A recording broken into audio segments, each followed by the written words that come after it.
G'day, Great Clips. Yes, that's right. I'm Australian.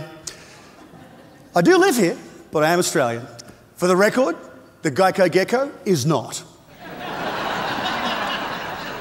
I thought it was terrific. I mean, we were hoping for a speaker that would come in that would be engaging, that would be positive, offer some humor, some terrific stories based on experience, and he did all of that. Clearly, I'm not here because I'm an expert on hair, but I have got some pretty cool business stories to share with you today, and that's what I'm going to do for the next couple of hours. I'm also going to put you to work. I know you guys have come to have a business conversation for 2 or 3 days here. Let me just make it a little bit more personal for a minute, because this is the stuff that was really important to the real direction of our businesses over the last 2 decades. This business piece here, it's about making a few bucks. I was okay at that, but this whole life piece that was about me and those I cared about, I was awful. And it wasn't until I actually stopped and thought about it that I realised that was the case. With personal vision, you create purpose. Once you create purpose, you have an understanding of where you're going and a greater clarity of how you're going to get there. Without personal vision, you can't possibly create vision for the businesses that you lead.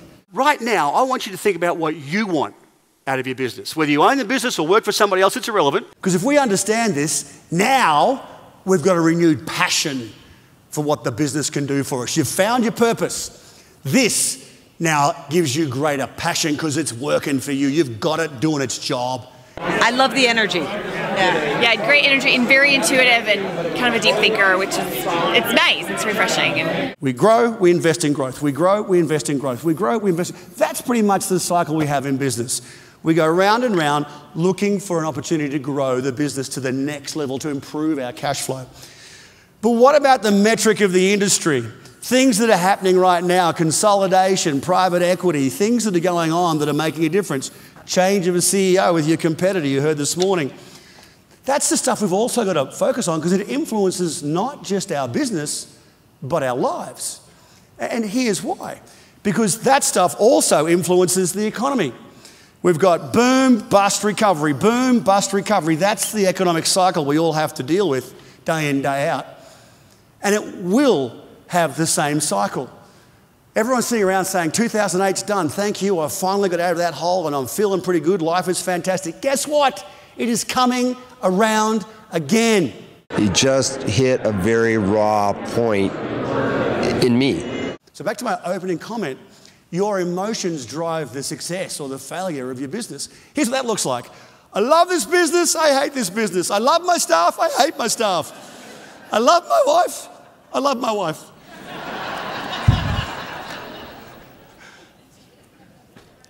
Your emotional engagement in the salon has a direct effect on those you lead. Your emotional engagement at home has a direct effect on those you love. It's really simple. So I thought, okay, got it, understand it, worked out how that affects my business, but who do I need to influence to actually achieve some of these goals? And the simplicity of that was the peers around us. Particularly in a multi-outlet environment like this where you've got 300 or 400 people you can lean on to help you with some of the issues that you're dealing with. The second group was those we serve, our customers, our guests that come in every single day of the week. And the third group was those we led. It's not just about your staff. It's not just about the people you work with, your colleagues. It's about the 7,000 people that are in this room that's going to make a difference to your life in the next couple of days. Because here's the deal. The smart guys aren't on stage. Let me just step off for a minute. I gotta tell you, Troy ranks at the top. He just made a connection with the group that was so instantaneous. So let's talk about the next piece that's probably most interesting to you, and that's understanding how we're going to influence those we serve, the clients we have and the clients we'd like to have. Now we work on 3 basic words here when we talk about serving people. How can we be more distinctive, more emotive, and more collaborative? Been there, done that. You know, he's lived it. He's walked the walk. For us, if we're going to be distinctive, we have to anticipate their needs and not just exceed them. 10 years ago, you used to be able to say, we exceed our customers' expectations, and that's our point of difference. And that was probably okay until everybody started saying it.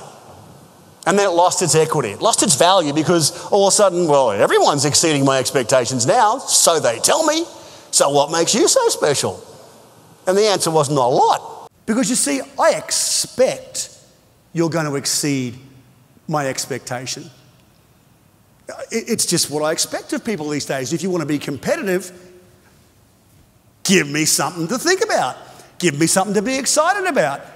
That's just how we think. I mean, I came up here 50 minutes ago, and I know that probably 90% of you were sitting there in the audience going, come on, ball guy, impress me.